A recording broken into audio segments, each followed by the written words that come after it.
What's up, Crypto Crew, and welcome back. Or if this is your first time, I'm Captain Crypto Might, actively escaping the Matrix, scoping out the crypto ocean. So if you like your odds, get on the boat, stay up to date, thumbs up, and join the hunt. Into the boat! Crypto Crew, today we're diving deep into a topic that's absolutely critical for the future of Kaspa and decentralized finance as a whole. Oracles. We know DeFi needs reliable data, but what if the very systems providing that data are in fact the weakest link? Eliott, a brilliant mind under the tutelage of none other than Jonathan Sampolinski, has been watching Chainlink closely to understand how Kaspa plans to revolutionize oracles right on layer 1. Eliott also joined the Kaskad team not too long ago and recently made an appearance on the XXIM Podcast, uncovering how Kaspa is building what could be another secret weapon on the crypto ocean. Stay tuned, Crypto Crew. Hello?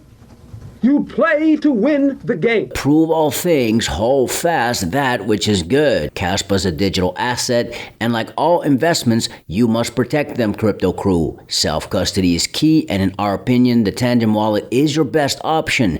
Get 10% off using code Crypto Crew. And if you want to get your hands on a Tangent ring, there's an extra 15% off, 15, adding on code 15 offering. Thanks so much for your consideration and support in advance, and may the Lord Jesus Christ bless you all.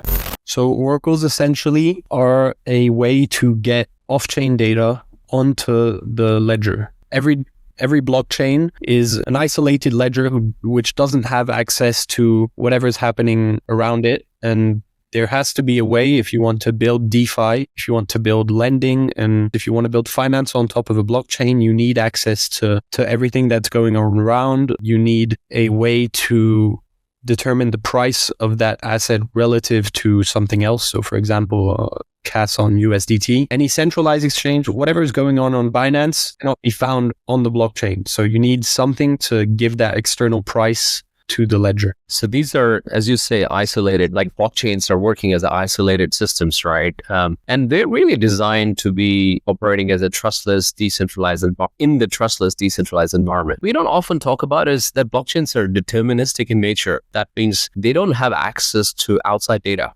right? They're operating within themselves, right? And I think that's the part what oracles really feel, right? To bring the external data. Yeah, it's a fair statement. And I mean, you can have a great blockchain, but if you want to build DeFi onto it, essentially you're going to need an oracle. And if your oracle isn't good enough, it's going to be the weak link in your DeFi system. So whatever you're going to build on top is going to need an oracle as basically the foundation.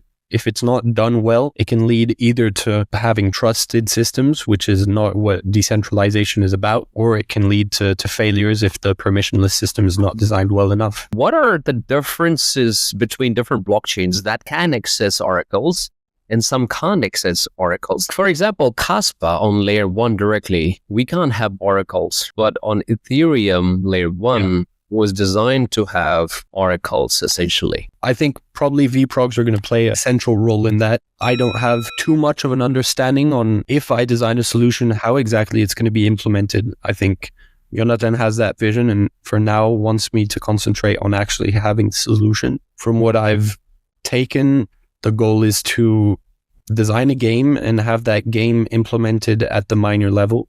So having the miners on the network participate in the oracle game. Even at 10 BPS, you've got 10 different players each second, and there's competition for the Oracle game, and you benefit from the decentralization, the cyber resistance of having to set up a miner, which is no easy task. So if you manage to embed it into the layer 1, it'll be probably as I'm aware, the first time it's done, and I'm kind of looking forward to that, yeah. However you implement the Oracle, the theoretical foundation needs to be solid if you want all this finance to be built on top of it, all this money to be secured by it. So my work is purely academic. So when you read a white paper, if it's done correctly, like GhostDAG, for example, it takes quite a bit of research, quite a bit of proving everything, coming up with the theorems. My work is to design an Oracle game where the optimal strategy of any player is to report his honest belief on what the price is. If oracles are to be really trustless, you should be able to ask anyone to participate, namely the miners, given they have an incentive to lie, because the more your oracle is wrong, the more they can profit through arbitrage, unfair liquidations, all that. They have an incentive to lie. So you need to design a game where it's economically ridiculous to lie, because you'll lose way more money than you can profit. Is it the tasks that were given to you? Yeah. Really? I mean, at the start, the goal was looking at academic papers because we were pretty convinced that this already existed, or at least an estimator that could function with observations that are malicious. We thought it was obvious. There was no way nobody had done that, and pretty deceiving to see that it doesn't exist. Like, statistical estimators are a big thing. They're widely studied, but generally you have observations from a certain distribution and you're not questioning if they come from that distribution. You're trying to estimate a parameter of that distribution as well as you can, the mean, the variance, whatever you want, but you never question the distribution itself. And so this malicious model where you have a certain percentage which are giving you false data, it only appeared in a model from Huber. And the problem is there's too many differences. These malicious actors don't adapt, they don't collude. It's just they're taking their observations from a different distribution. He basically said that the best thing to do is take the median, which I think is why everyone is using the median, but the model is far from how it should be. It's not as detailed. So yeah, my goal is to make that paper. Right. Hubert. Is it the name you use, Hubert? Yeah, it's a mathematician who had a very significant paper in statistics, which are M estimators. And yeah, his paper is very good foundation. It's very, very cited. I studied it in statistic classes. The model needs to be adapted if you want to take it into account in an Oracle game. Oracles are going to be a thing before there's a perfect solution, and it's pretty scary to see how oracles are going to be implemented. If you look at Chainlink, it's not bad per se. It's trusted, but it still hasn't had failures, which is a good thing. So you can still implement an oracle without it being perfect. It's pretty scary when there's low liquidity, but there are ways to design something even better than Chainlink currently. So that's my goal with Kaskad, is to design the best possible oracle, but before having an oracle that's implemented in the layer 1. So it would be more traditional. I try to make it more decentralized. What are the issues that you've come across within oracles? Specifically, let's focus on Chainlink being the biggest protocol that we have. What are the issues surrounding Chainlink that you've come across? How Chainlink works is it has a set of nodes, for certain price feed, say Bitcoin. So it has 10 nodes, and these 10 nodes are tasked to go fetch data from wherever they want, essentially.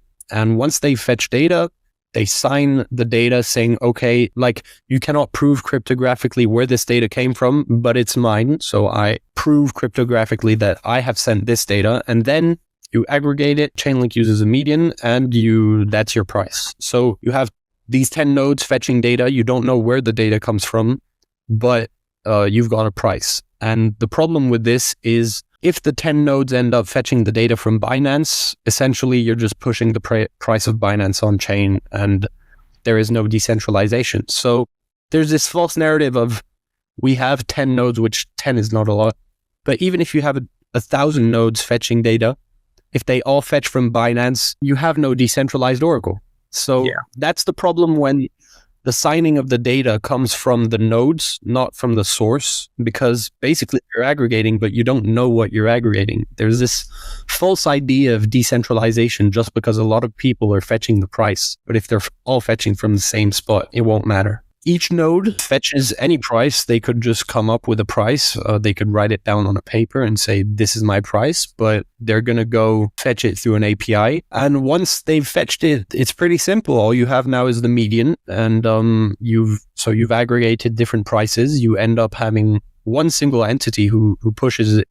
I mean, it's on Ethereum. So any single leader consensus, you're going to end up trusting one person to push the price on chain, which is the leader of this round. If that validator, if that node has an incentive to censor the data, for example, or to lie, I mean, they could be slashed in a proof of stake. But if there is a huge incentive to create a false oracle price, they will do it. And you can have a perfect oracle fetching a lot of different data sources with a lot of different nodes having a magnificent aggregation. But if you end up trusting one person to put it on chain, they can censor it as much as they want, which is a nice thing if you manage to implement it on the Kaspa layer 1, because you've got these parallel miners who are all pushing at the same time, and censoring becomes very difficult. It's the same reason why MEV is harder on Kaspa than it would be on Solana or Ethereum. Shout out to Ankit and the XXIM Podcast, and shout out to Eliott Mea for that incredible insight into Kaspa's groundbreaking approach to oracles. It's clear, Crypto Crew, that the work being done at Kaskad could fundamentally change how we think about security and decentralization and DeFi as a whole. Let us know your thoughts on Kaspa's oracle strategy. Do you think what Eliott mentioned is the future? Let us know in the comment section below. Prove all things, hold fast that which is good. Stick around. Fix your mind before you get to the grind. And with that said, let's continue to escape the matrix. Let's continue to be on the lookout for the next big thing here on the crypto ocean. Grow in grace, and let's make some crypto waves. Say I.